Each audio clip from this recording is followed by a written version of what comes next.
The following account was taken from real testimonies. Names and details have been altered for privacy.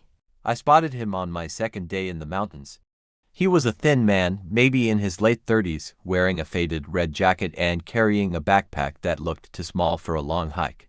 Not ultralight, just insufficient, as if he'd packed in a hurry. As if he thought he wouldn't need much. He moved with a confidence that didn't match his face. His face looked worried. I didn't realize it at first. Sometimes the sun exaggerates expressions.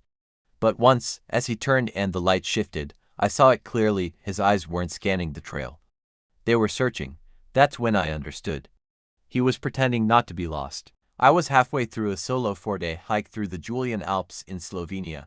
It wasn't my first long-distance trek. I'd traveled across Patagonia, the Himalayas, and parts of the Andes before. I knew how solitude could feel, both heavy and healing. But this trail felt different. Not dangerous, just indifferent. The kind of place where nature doesn't care whether you're prepared. You either read it or it swallows you quietly. The first day was smooth, steady elevation gain, well-marked paths, a sky of sharp blue that looked almost artificial. I camped near a ridge overlooking a valley shaped like a bowl carved by some ancient hand.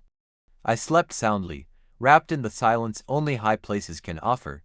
The next morning is when I saw him. At first, I thought he was another hiker heading north. He waved lightly when our paths crossed. But he wasn't holding a map, no GPS, no trekking poles. Nothing clipped to his pack, just a strained smile. That's when I felt something in the air, not quite worrying, but something close. That instinct you learn to trust on the road, the instinct that says pay attention. "Beautiful morning," I said. He nodded quickly, too quickly. "Yes, weather's perfect." "Should make good time." "To where?" I asked. His answer took a moment. "Ridge shelter," he said. 3 hours away." I had studied the maps carefully. There was no ridge shelter within 3 hours. Not from this trail. Not from any trail. I felt the instinct again, deeper now. "You've been up here long?" I asked. He tapped his small pack. "Only since yesterday. Easy route. Just a walk, really." But his shoes told a different story. They were wet, mud dried deep into the seams. A tiny rip near the toe. These weren't yesterday's conditions. I didn't push. Some hikers like to be left alone. But as we parted ways, I glanced back. He wasn't walking with purpose. He was walking while deciding where to walk. The difference is small, but on a trail, it matters. I followed the marked path until noon, then stopped by a cluster of stones beside a clear stream. I ate slowly, bread, an apple, and water purified through a filter. I traced my route on the map. That's when I heard footsteps. They weren't approaching, they were circling. When I looked up, I saw him again, the red jacket, the strained face. The too small backpack. He didn't recognize me at first. Then he did, and relief flickered in his eyes before he extinguished it quickly. "Good pace you have," he said, trying to sound casual. "The fork up ahead is confusing." I knew this area well. There was no fork for another 6 kilometers. He wasn't following the trail. He was trying to stumble back into it. But pride can be heavier than gear. So he spoke as if nothing was wrong, as if he was out for a pleasant stroll and not quietly mapping every tree and rock, trying to remember which direction he'd come from. I offered him water. He refused it politely. But his eyes lingered on the bottle just a moment longer than someone hydrated would allow. That's when I asked the question directly. "Are you sure you know where you're headed?" He froze, just for a second. Then that practiced smile returned. "I'm not lost," he said, but his voice cracked on the word not. "I never said lost," I replied. Silence followed, a long one. He sat down on a rock. Hands clasped, shoulders sinking slightly. And then, finally, "Do you have a map?" He didn't say I'm lost. He didn't have to. Because in the wilderness, admitting you're lost isn't admitting failure, it's choosing survival. But he wasn't quite ready to choose that yet, not entirely. Which meant he wasn't truly safe, not yet. He studied the map as though it held a secret he was afraid to read. Not flipping it casually, not scanning, but staring, like someone trying to remember what direction life used to go. I folded my hands, waited. His finger traced a path that didn't exist. Then another, then more slowly. Finally, he sighed. "I'm not lost," he said again, but softer this time, as if rehearsing for the moment when he might finally believe it wasn't true. I nodded. Okay, but perhaps you're not quite found, either. A faint smile flickered, not joy, more like surrender. The kind that says, you see through me, fine. He leaned forward. I left the trail yesterday, he said. Thought I saw a shortcut, a ridge that would take me straight north. I wanted to get ahead of schedule. How far ahead? I asked. He shrugged. A few hours maybe, but his shoes, the dried mud, the circles in his voice. They suggested something else. How long have you been trying to find the trail again? I asked. His answer came too quickly. Not long, meaning long. There's a rule in the wilderness. No one gets lost immediately. First, you believe you still know where you are. Then you hope it. Only then do you admit you don't. He was somewhere between hope and admission. Do you have a GPS? I asked. He paused. Then reached into his pocket. It was dead. Battery completely gone. No power bank. No emergency device. No beacon. Only pride, and fear of being seen as someone who had made a mistake. I thought it would last, he said. I didn't expect to wander so much. Did you try turning back? He glanced around the forest.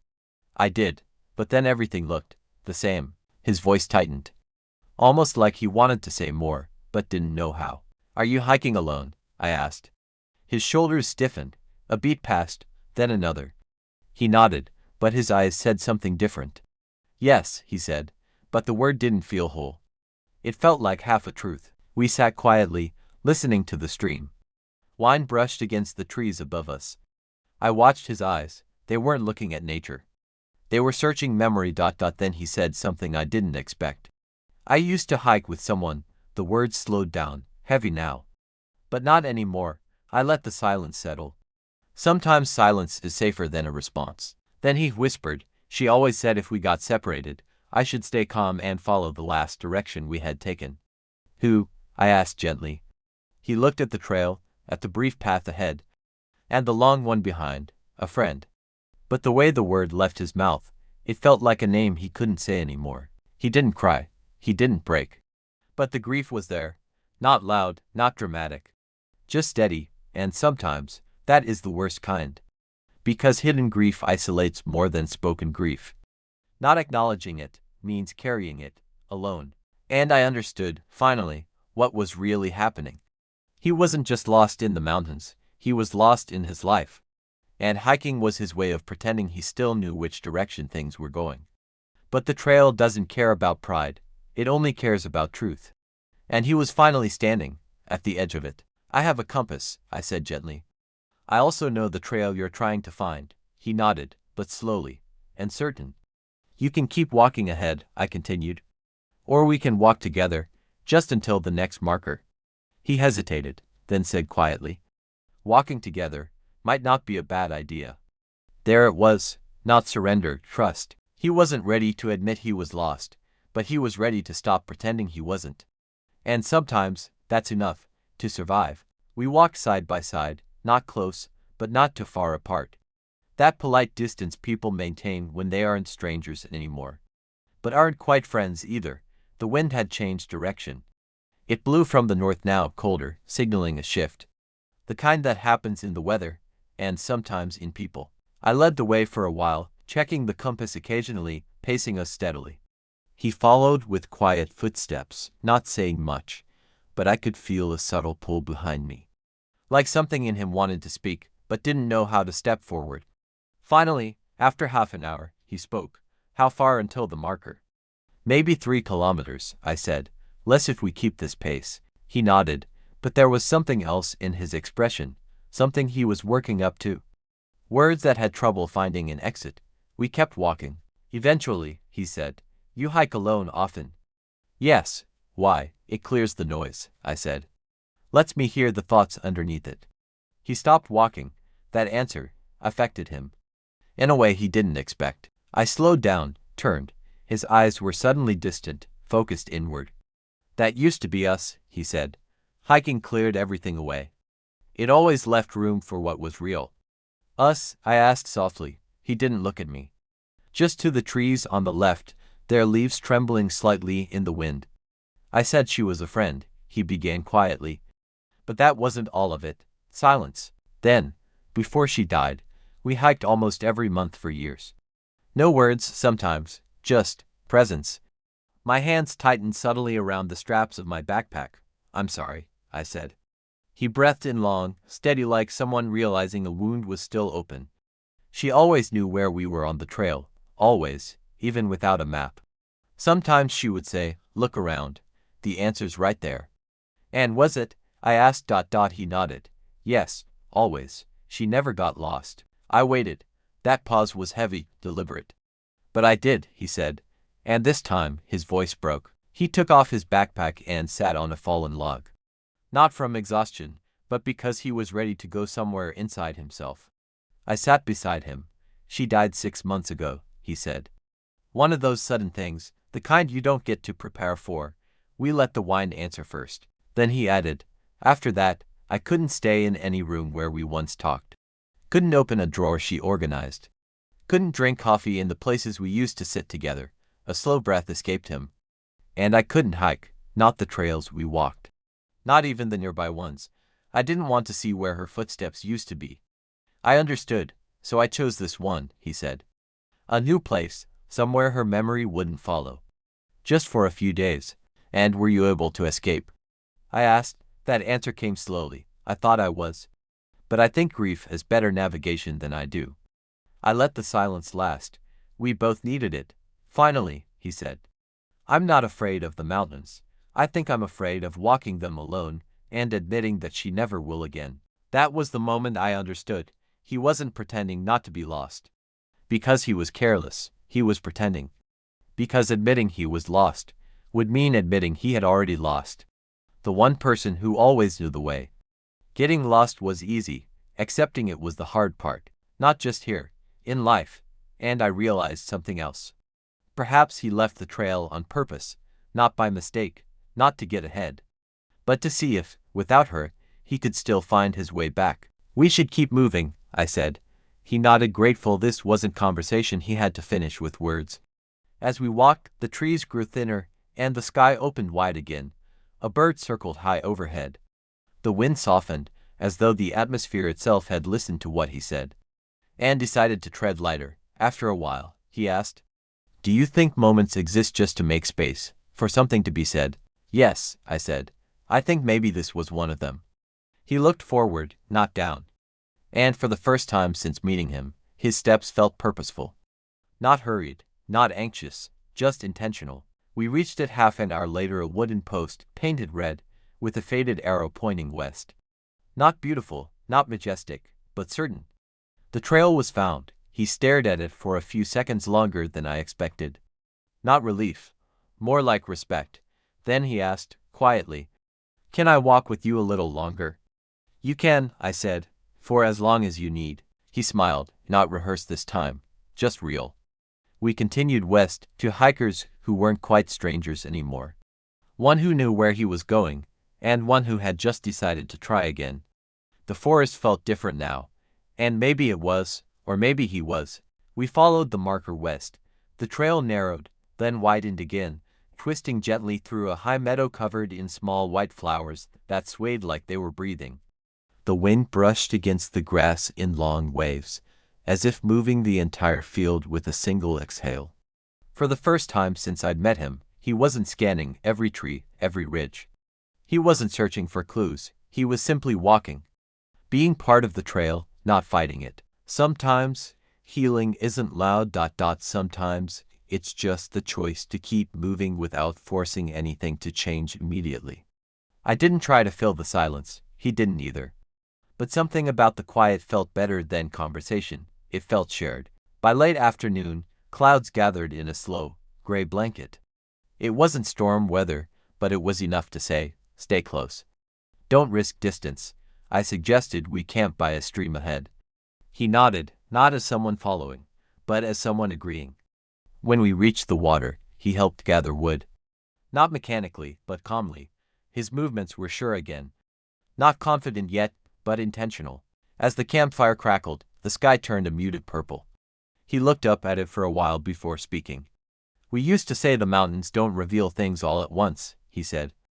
They wait until you're walking slow enough to notice. I knew he was quoting her. I didn't say so. After a moment, he added, she never rushed anything. Not the sunrise, not the trails. Not even people. He stared into the fire. I tried to rush grief, to outrun it. But I think it doesn't respond to speed. The flames danced quietly, the forest murmured somewhere in the dark. She didn't like being asked, are you okay? He said. She preferred, are you somewhere you can stay for a while? I let those words settle between us. They sounded like something you don't forget. The type of words someone leaves behind when they know you'll need them later. We heard an owl nearby. The fire cracked, throwing sparks into the air like small fireflies unsure of where to land. He leaned back on his pack, tired but peaceful. I kept thinking, he said, that getting lost would prove I couldn't do this without her. As if being lost confirmed something I didn't want to accept. He looked at me, not for answers, just acknowledgement. I don't think I wanted to find the trail right away, he continued. I think I needed to feel what it was like to be lost first, and still choose to move. Something about that sentence lingered long after he said it. Still choose to move, I realized then. Sometimes the hardest part of grief isn't losing someone. It's choosing to keep walking when they no longer can. I woke early. Mist drifted across the meadow like low clouds unsure of their direction.